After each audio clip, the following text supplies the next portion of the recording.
कैसे हैं आप लोग? स्वागत है आपके अपने यूट्यूब चैनल 10th एक्सेस। देखिए हम लोग जो है पहले की क्लास में ज्योग्राफी का जो कि क्लास 10th का है, ज्योग्राफी क्लास 10th का हम लोग जो है चैप्टर फर्स्ट जो थी भारत संसाधन एवं उपयोग, भारत संसाधन उपयोग, इसका जो है हम लोग संसाधनों का वर्गीकरण किए थे और संसाधन क्या है इसके बारे में जाने थे। आप लोग को याद होगा कि संसाधन क्या होता है कि मानवीय आवश्यकताओं को पूर्ति करने वाले, मानवीय आवश्यकताओं को पूर्ति करने वाले सभी जीव जंतुएं, पेड़ पौधे, वस्तुएं जो है पदार्थ, ये संसाधन कहलाते थे। और हम लोग जो है विभिन्न आरोग्य संसाधन का प्रकार देखे थे। तो आप लोग जो है पार्ट वन पार्ट टू का वीडियो देख सकते हैं जो है अपलोड है प्ले लिस्ट में जाकर। ज्योग्राफी के प्ले लिस्ट में आप लोग को मिल जाएगा। तो आप लोग ध्यान देंगे आज की क्लास में हम लोग पढ़ने वाले हैं जो संसाधन के प्रकार के आगे का जो है पॉइंट्स है उसको आज हम लोग कवर करने वाले हैं। तो उसमें जो है पहला पॉइंट हम लोग को पढ़ना है संसाधन नियोजन। किसके बारे में पढ़ना है? संसाधन नियोजन। तो चलिए हम लोग जानते हैं संसाधन नियोजन के बारे में। तो यहाँ पे हम लोग लिखते हैं संसाधन नियोजन, संसाधन नियोजन, नियोजन। देखिए आप लोग ध्यान देंगे यहाँ पे संसाधन नियोजन। तो यहाँ पे पता चलेगा आप लोगों को ये संसाधन नियोजन होता है। देखिए आप लोगों को पता होगा अब पृथ्वी पे तो बहुत सारा संसाधन है, तो कुछ ऐसे भी संसाधन है जो नवीकरणीय है, यानी कि उनकी जो है पुनः उपयोग कर सकते हैं, यानी कि वो कभी खत्म नहीं हो सकते। लेकिन वहीं पे कुछ संसाधन जो है और नवीकरणीय संसाधन है वो पुनः पूर्ति योग्य नहीं है। कहने का मतलब कोयला हो गया, डीजल हो गया, पेट्रोल हो गया, खनिज पदार्थ हो गया, ये सब संसाधन का जो है अगर हम लोग अभी से ही दोहन करना स्टार्ट कर देंगे तो फिर आगे चल के जो है बहुत सारा दिक्कत का परेशानी का सामना करना पड़ेगा।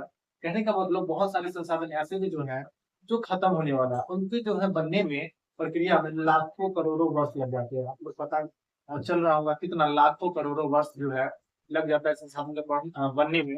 यदि हम लोग जो है संसाधन का उपयोग जो है अच्छे तरीके से नहीं करेंगे, नियोजित तरीके से नहीं करेंगे, तो संसाधन जो है अगले पीढ़ी के लिए क्या बचेगा? अगला पीढ़ी कैसे रहेगा?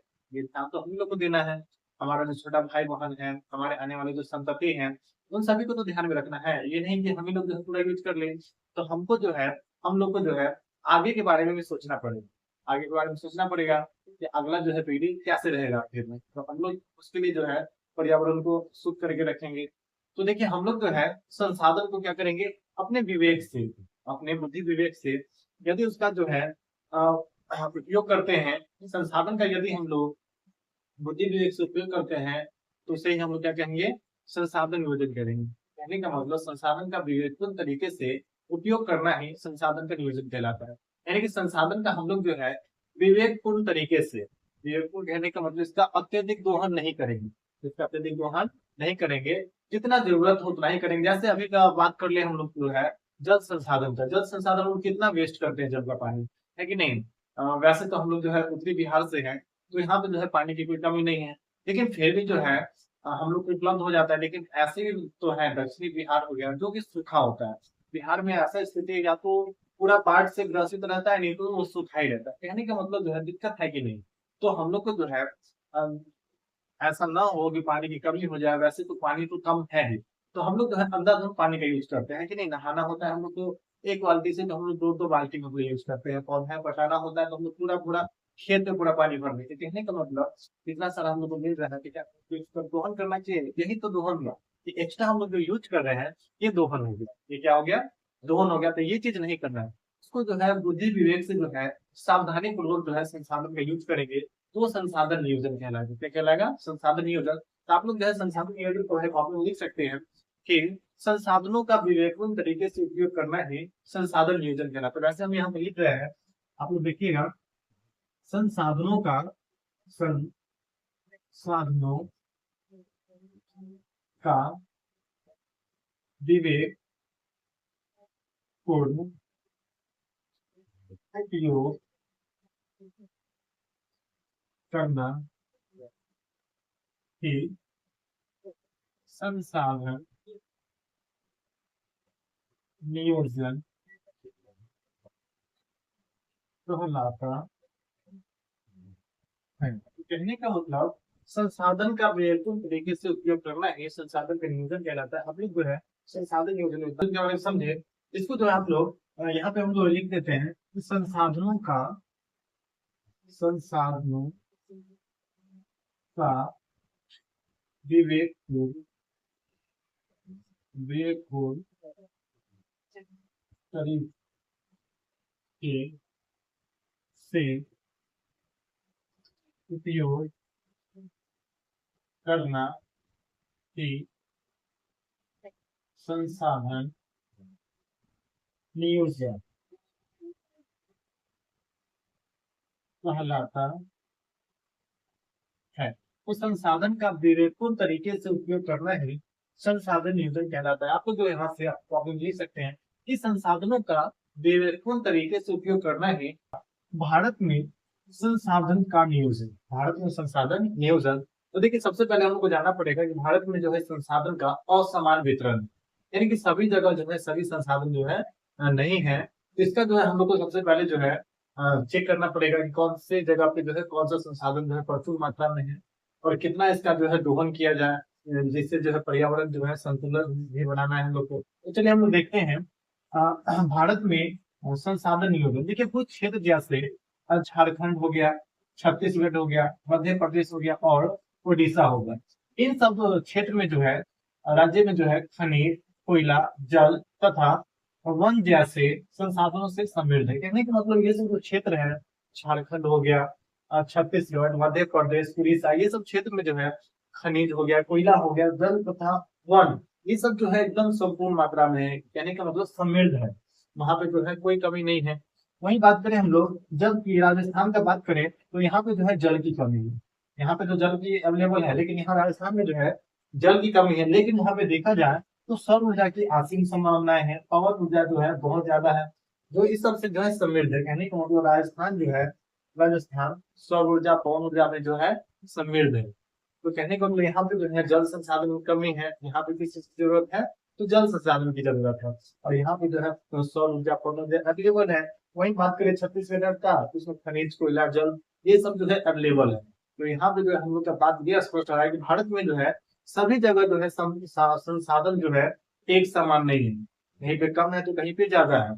तो आप लोग जो क्षेत्र का देखें, और यही असमान वितरण के कारण जो है पूरे देश, यही असमान वितरण के कारण जो है पूरे देश के विकास के लिए संसाधनों की योजना बद्ध ढंग से पहचान, ये कहने का मतलब यही जो है विकास के लिए जो है सभी देश के जो कोना कोना अपने संसाधन देखेंगे कहाँ पे कितना अवेलेबल है, उसका पहचान करेंगे और तब उसका दोहन करेंगे और उसका उपयोग करेंगे, तब उसका दोहन यानी कि उपयोग करेंगे, जिससे कि पर्यावरण संतुलन भी रहे। आप लोग जो है इस पॉइंट को आप लोग लिख सकते हैं। तो टॉपिक हम लोग देखेंगे संसाधन संरक्षण। अगर इस टॉपिक को देखने वाले हैं संसाधन संरक्षण, देखिए यहाँ पे हमने लिखे हैं संसाधनों का संरक्षण, संसाधनों का संरक्षण। तो ये चीज हम लोग पढ़ने वाले थे कि संसाधन संरक्षण होता है क्या।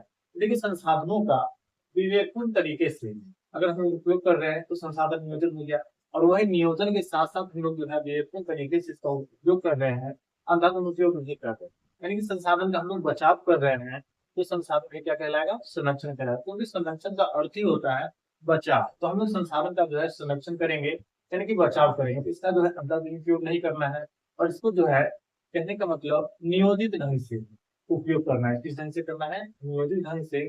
जैसे कि अभी देखा जाए विकास के नाम पे जो है पेड़ पौधे काटे जा रहे हैं, है कि नहीं। हैदराबाद का ही न्यूज आया था जिसमें जो है बहुत सारे पेड़ पौधे को जो है काटा गया था, बाद में जो है विरोध हुआ तो वहां पे जो है स्थिर हो गया। तो कहने का मतलब वो विकास का क्या फायदा, जिससे जो है पर्यावरण संतुलन बिगड़ जाए। और वैसे भी जो है किसी देश के पर्यावरण संतुलन के लिए देश के भूभाग पे जो है 33% भूभाग पर जो है वन का होना आवश्यक है। क्या भारत के पास है, बिल्कुल नहीं। और है भी तो विकास के नाम पे जो है पेड़ पौधों को काटा जा रहा है। अरे बनाइए, लेकिन जहाँ पे ये चीज नहीं है वहां पे जाके बनाइए। कहने का मतलब पेड़ पौधा काटने की क्या जरूरत है, उस चीज से जो है कितना लोग जो है जुड़ा हुआ है कि नहीं, कितने जीव जंतु जुड़े होते हैं, पारिस्थितिकी तंत्र जो है इससे बना होता है।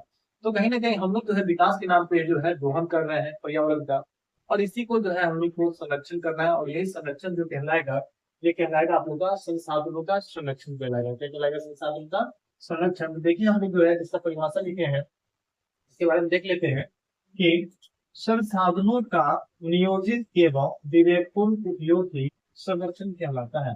संसाधन का नियोजित एवं विवेकपूर्ण उपयोग ही संसाधन का संरक्षण कहलाता है। तो हम लोग जो है नियोजित उपयोग करें या विवेकपूर्ण उपयोग करें, तो यही जो है उपयोग कहलाएगा, संसाधन का संरक्षण कहलाएगा।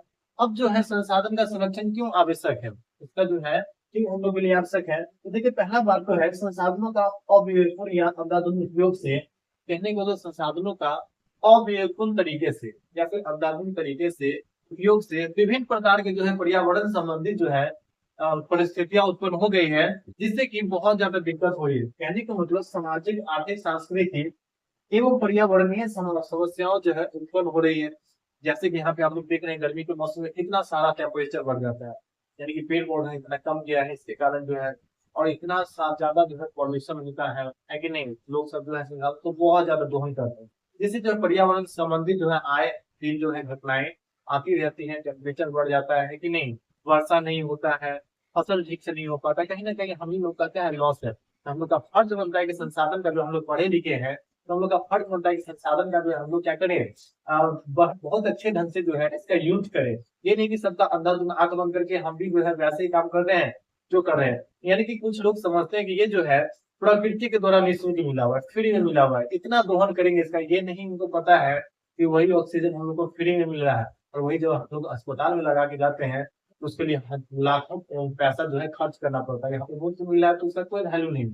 तो कहने का मतलब हम लोग को जो है संसाधन का नियोजन करना, संसाधन का जो है संरक्षण करना है। और आप तो देखिएगा इसे क्यों आवश्यक पड़ता है, तो संसाधनों का अविवेकपूर्ण या अंधाधुंध उपयोग से विभिन्न प्रकार के सामाजिक, आर्थिक, सांस्कृतिक एवं पर्यावरणीय समस्याओं उत्पन्न होते हैं, बिल्कुल होते हैं। और इससे आप लोग देखेंगे पारिस्थितिकी असंतुलन उत्पन्न हो रहा है, पारिस्थितिकी असंतुलन हो रहा है। कहने का मतलब सभी जीव जो है एक दूसरे से कनेक्ट है कि नहीं, सभी जीव जंतु जो है एक दूसरे से जो है संबंध रखते हैं। कहने का मतलब सब एक दूसरे पे डिपेंड है, और सब हम लोग जो है सभी जो है मिलजुल के रहते हैं, है कि नहीं। हम लोग जो है भोजन पे डिपेंड रहते हैं, तो वैसे ही जीव जंतु जो है एक दूसरे पे डिपेंड रहता है। और जब वन ही नहीं रहेंगे, संसाधन ही नहीं रहेंगे, कार्बन हम लोग कर लेंगे, तो ये सब जीव जंतु जो है कहाँ जाएंगे। वही बात आए तो यह सतत विकास के लिए जरूरी है। अगर हम लोग सतत विकास कर रहे हैं तो संसाधन का संरक्षण तो जरूरी होना चाहिए। और सतत विकास में तो बोला ही जाता है कि ऐसा विकास होगा जो लगातार जारी रहेगा, टिकाऊ होगा और भविष्य को ध्यान में रखता होगा। कि ऐसा हम लोग संसाधन का यूज करेंगे कि भविष्य को कोई तकलीफ ना हो, भविष्य पीढ़ी को, और वर्तमान में हम लोग इसका क्या करेंगे, काम चलाएंगे कि हम लोग का भी फायदा हो और आगे आने वाला जो संतति है इसका भी फायदा। तो आप लोग देखेंगे संसाधन संरक्षण के लिए प्राचीन समय से ही अनेक विद्वान जो है, चिंतक जो है, अनेक प्रयास किए, अनेक आंदोलन किए। कुछ जो है हम लोग जो है आंदोलन देख लेते हैं, आधुनिक काल का हो चाहे प्राचीन काल का हो चाहे मध्य काल का हो। तो हम लोग जो है आधुनिक काल का ही देखते हैं। महात्मा गांधी के विचार, उनका विचार, महात्मा गांधी के विचार। वो महात्मा गांधी बोल रहे हैं हमारे पास पेट भरने के लिए बहुत कुछ है, हमारे पास पेट भरने के लिए बहुत कुछ है, लेकिन पेटी भरने के लिए कुछ नहीं। तो महात्मा गांधी का क्या कहना है, हमारे पास पेट भरने के लिए बहुत कुछ है और पेटी भरने के लिए कुछ नहीं। वही दूसरा चिंतक का बात करें, मेधा पाटेकर का बात करें, तो बात करें मेधा पाटकर का, तो मेधा पाटकर ने नर्मदा बचाओ आंदोलन शुरू किए थे। तो क्या बचाओ आंदोलन, नर्मदा बचाओ। देखिए नर्मदा पे जो है बहुत ज्यादा वहां पे अगल बगल में पर्यावरण संबंधित पेड़ पौधे थे, घरों को पर्यावरण को काट के वहां पे जो है बहुत बड़ा जो है डैम बनाया जाता, पुल बनाना था। उसी के विरुद्ध में जो है ये जो मेधा पाटकर है नर्मदा बचाओ आंदोलन जो है शुरू कर रही है कि पेड़ पौधा से पेड़ पौधा का भी नुकसान होता है और कितना लोग का जो है इसके अगल बगल में घर भी। तो नर्मदा बचाओ आंदोलन आप लोग से पूछे तो आप लोग बोलिएगा मेधा पाटकर के द्वारा शुरू किया गया। नर्मदा बचाओ आंदोलन किसके द्वारा शुरू किया गया, मेधा पाटकर के द्वारा। वही बात करें चिपको आंदोलन, कौन सा आंदोलन, चिपको आंदोलन। देखिए ये उत्तर प्रदेश, अभी तो उत्तराखंड का बात करें, तो बात करें उत्तराखंड, किस समय उत्तर प्रदेश ही था। उत्तराखंड में क्या हुआ, एक जो है विदेशी कंपनी को जो है सरकार जो है वो पौधा जो है पेड़ पौधा जो है बेच देता है खेत बनाने वाली, ठीक है। और जो है किसान सब जो है हसुआ का जो है बेट उट बनाना चाहते थे, अम्बू का पेड़ उस समय जो है उससे जो है हसुआ का बेट उट बनता था। तो किसानों को जो है कृषि से संबंधित जो है औजार बनाने के लिए पेड़ पौधे नहीं दिए गए। वही विदेशी कंपनी को जो है सेल बनाने का सामान के लिए वो जो है अमूल का पेड़ बेच दिया गया। इसके कारण जो है वहाँ के लोगों ने इनका तो नेता था सुंदरलाल बहुगुणा, और वहाँ के लोगों ने खास करके महिलाएं जो है जब जब पेड़ काटने के लिए वो सब विदेशी कंपनी का लोग आता, तो महिलाएं सब क्या करती थी, पेड़ को जो है पकड़ लेती थी। कहने का मतलब वो कटने से बचा लेती थी पेड़ को। और उसी का जो नेता था मुख्य सुंदरलाल बहुगुणा थे। कौन थे? सुंदरलाल बहुगुणा। आप याद रखेंगे, सुंदरलाल बहुगुणा ने चिपको आंदोलन शुरू किया। सुंदरलाल बहुगुणा ने चिपको आंदोलन शुरू किया। चिपको आंदोलन वही कि पेड़ से चिपक के और पेड़ नहीं काटने का विरोध करना। ठीक है, वही बात करें आगे, वर्षा जल संचय। वर्षा जल संचय यानी वर्षा जल का बचाव करना, ये जो शुरू कर रहे हैं संदीप पांडे शुरू कर रहे हैं। पांडे, संदीप पांडे वर्षा जल संचयन से जो है बहुत ज्यादा फायदा होता है, कृषिगत भूमि का जो है विकास होता है, ठीक है। और वही जल जो है स्टोर फिर अगर वापिस पृथ्वी के सत्ता में वापस ही चला जाए वो जो है पीने योग्य हो जाएगा, भूमि हो जाएगा, यानी कि भूमि का जल चला। तो ये सब मूवमेंट आप लोग देख सकते हैं, महात्मा गांधी का स्टेटमेंट देख सकते हैं आप लोग। नेता पाटेकर ने नर्मदा बचाओ आंदोलन शुरू किया। वही बात ने सुंदरलाल बहुगुणा ने ये चिपको आंदोलन शुरू किया। और वही संदीप पांडे ने जो है वर्षा जल संचयन जो है शुरू किया। तो आप लोग भैया देखने में काम आएगा, नोट कर लेंगे। चलिए इससे आगे का जो हम लोग टॉपिक जानेंगे, चलिए इससे आगे का जो हम लोग टॉपिक जानेंगे, डाकुओं की अर्थव्यवस्था किसे कहा है? डाकुओं की अर्थव्यवस्था। तो देखिए, मनुष्य एवं तकनीक की सूचनात्मक दोहन, सूचनात्मक जो है प्रवृत्ति को अर्थव्यवस्था की डाकुओं की अर्थव्यवस्था कहा जाता है। डाकुओं की अर्थव्यवस्था कहा जाता है। तो डाकुओं की अर्थव्यवस्था किसको कहा जाता है? तो तकनीक हो या मानव हो, उसका अगर सूचनात्मक दोहन कर रहे हैं, क्या कर रहे हैं? सूचनात्मक शोषण के साथ उसका दोहन कर रहे हैं, वो जो कहलाएगा डाकुओं की अर्थव्यवस्था कहलाएगा। वही हम लोग जो अगला पॉइंट देखते हैं, पर्यावरण संरक्षण के लिए जो है विश्व स्तर पे अनेकों सम्मेलन हुए। इसमें से जो है पहला सम्मेलन जो देखने में सर्वप्रथम जो हुआ था स्वीडन में, जो स्वीडन के जो है एक जगह था स्टॉकहोम, क्या था? स्टॉकहोम में विश्व शिखर सम्मेलन 1972 में आयोजित हुआ था। तो स्टॉकहोम में आप लोग याद रखेंगे, पर्यावरण संरक्षण हेतु, पर्यावरण संरक्षण हेतु प्रथम सम्मेलन जो हुआ था स्वीडन के स्टॉकहोम में, विश्व शिखर सम्मेलन जो हुआ था 1972 में हुआ। तो आप लोग याद रखेंगे, विश्व शिखर सम्मेलन जो है 1972 में आयोजित किया गया था। और इसी के पश्चात जो है, इसी के बाद जो है 5 जून को, कितना दिन को? 5 जून को जो है विश्व पर्यावरण दिवस जो है मनाया जाता है। और इसी के बाद जो है 5 जून को जो है विश्व पर्यावरण दिवस जो है मनाया जाता है। तो आप लोग याद रखेंगे, विश्व पर्यावरण दिवस कब मनाया जाता है? तो 5 जून को जो है विश्व पर्यावरण दिवस मनाया जाता है। और प्रथम पर्यावरण दिवस कब मनाया गया होगा? तो वही 1972 को। कब मनाया गया? 1972 को। 5 जून 1972 को जो है प्रथम पर्यावरण दिवस जो है, विश्व पर्यावरण दिवस जो है मनाया गया। और उसके बाद से ही जो है हम लोग 5 जून को जो है प्रथम 5 जून को जो है पर्यावरण दिवस जो है मनाने लगे। वही बात करें हम लोग 1974 की बात, 1974 में सिंसेट की पुस्तक आई थी स्मॉल इज ब्यूटीफुल। क्या आता है? Small is beautiful. आप लोग बुक का नाम याद रखेंगे, स्मॉल इज ब्यूटीफुल में जो है गांधी जी के संसाधन संरक्षण के जो है विचार जो है सम्मिलित है। आप याद रखेंगे, सिंसेट की जो पुस्तक आई थी स्मॉल इज ब्यूटीफुल, इसमें जो है गांधी जी की जो है संसाधन संबंधित विचार जो है सम्मिलित है। और ये जो आई थी 1974 में आया था। जब आया था 1974 में। आप लोग जो है इसको कॉपी में नोट कर लेंगे। ये सभी जो है ऑब्जेक्टिव में काम आने वाला है आप लोग को, कि पूछ देगा स्मॉल इज ब्यूटीफुल के रचनाकार कौन है? तो याद रहेगा सुनसेट, सुनसेट के। और इसमें किस चीज का जो है विचार सम्मिलित है? तो गांधी जी का जो है संसाधन संबंधित जो है विचार सम्मिलित है। और ये 1974 में जो है आई थी। इसका पॉइंट ऑफ समझे, जल्दी से आप लोग जो है इसको कॉपी नोट कर लेंगे। फिर हम लोग जो है आगे का पॉइंट देखेंगे रहेगा। फिर ये अगला जो हम लोग का पॉइंट रहेगा प्रथम पृथ्वी सम्मेलन। प्रथम पृथ्वी सम्मेलन, तो देखिए आप लोग को प्रथम पृथ्वी सम्मेलन कब हुआ था? तो ये हुआ था 3 से लेकर 14 जून तक। 3 से लेकर 14 जून तक, यानी कि 1992 को रियो डी जेनेरो, जो कि ब्राजील में है। जो कि कहाँ है? ब्राजील में है। तो आप देखेंगे rio de janeiro कहाँ है? ब्राजील में। कहाँ पे है? ब्राजील में है। तो देखिए रियो डी जेनेरो जो है ब्राजील में है। और ये हुआ था प्रथम पृथ्वी सम्मेलन 3 से 14 जून 1992 को आयोजित किया गया था। अब इसमें जो है विकसित एवं विकासशील देश, कहने का मतलब विकसित एवं विकासशील देश के बारे में हम जो है और साथ के चैप्टर पहला में जो समझाया गया है कि विकसित देश क्या होता है और विकासशील देश क्या है। आप तो समझेंगे वहां पे कि 178 प्रतिनिधियों ने भाग लिया। तो इसमें जो है विकसित देश हो या विकासशील देश हो, उनके जो है 178 प्रतिनिधि जो है प्रथम पृथ्वी सम्मेलन में जो है भाग ले रहे हैं। और इसमें क्या क्या जो है किस किस में बात किया गया सम्मेलन में, तो इसमें बात किया गया ग्लोबल वार्मिंग पे, तो बात किया गया ग्लोबल वार्मिंग पे कि ग्लोबल वार्मिंग जो है बढ़ रही है। वही बात करें वन संरक्षण पर, इससे बात किया गया वन संरक्षण पे तो क्या है, वन को संरक्षित रखना है। फिर बात करें जैव विविधता, इससे बात करें जैव विविधता का, बायोडाइवर्सिटी, कहने को लोग वन का अगर हम लोग विनाश करेंगे तो जैव विविधता भी हम लोग को देखने को मिलेगा, है कि नहीं।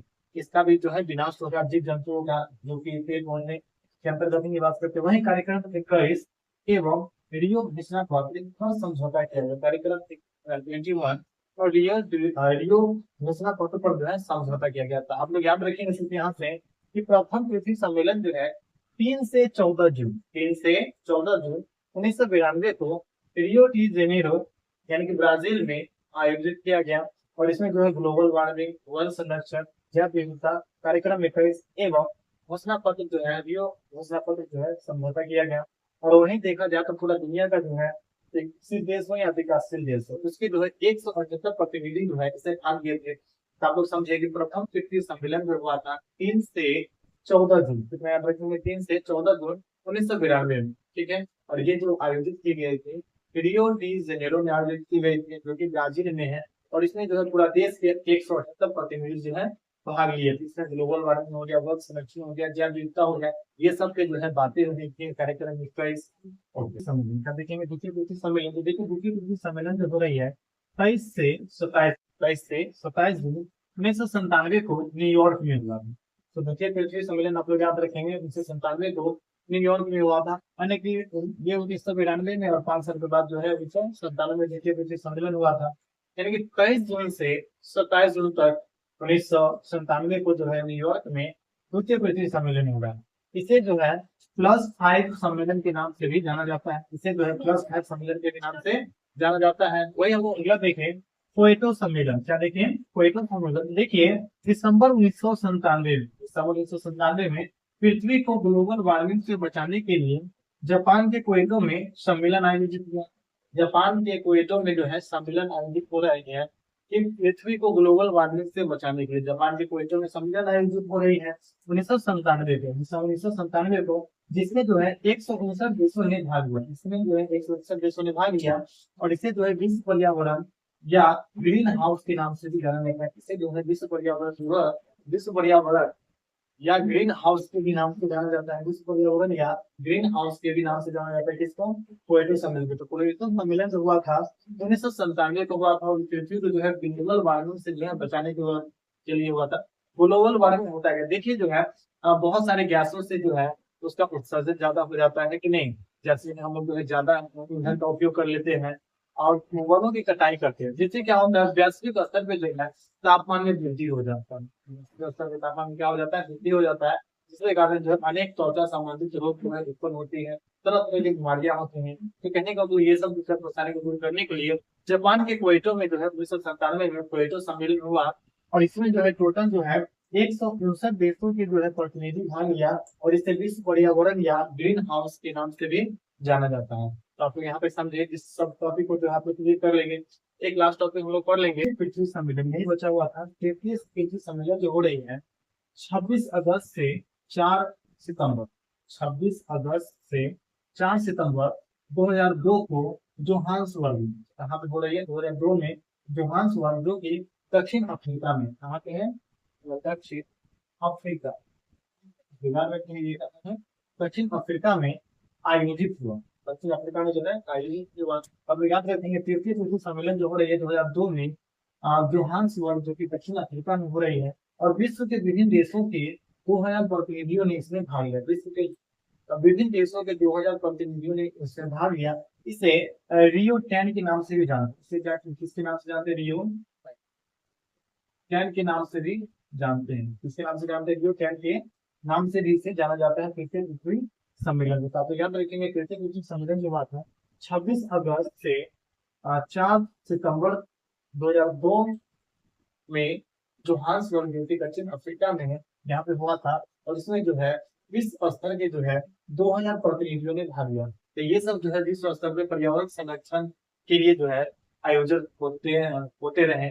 और अभी भी जो है कहीं ना कहीं पर्यावरण संरक्षण के लिए जो है संरक्षण के लिए जो है आयोजन होते ही है कि नहीं।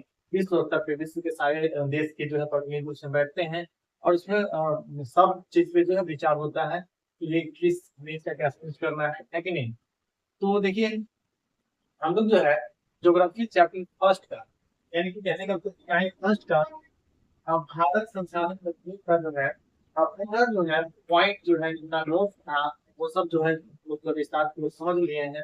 टोटल हो गया जो है total part one part two part three video हो गया है। आप तीनों को देखेंगे, सब में जो है विस्तार पूर्वक जो है कि नहीं परिभाषा के साथ जो है एकदम समझाया गया है। सभी वीडियो को आप लोग देखें और इस चैप्टर खत्म हो गया है और यही संसाधन वाला चैप्टर में जो है हम लोग करके जो है हम लोग टोटल 5 और जो है चैप्टर पढ़ने वाले हैं। तो कहने के मतलब संसाधन तो खत्म हो गया, लेकिन इसका जो प्राकृतिक संसाधन का प्रबंधन जो हम लोग पढ़ेंगे, जैसे भूमि संसाधन, जल संसाधन, वन जीव संरक्षण, ये सब के बारे में जो है हम लोग आगे क्लास में पढ़ेंगे। आगे आगे चैप्टर जो है तो एक एक चैप्टर को हम लोग विस्तार पूर्वक से समझने वाले हैं।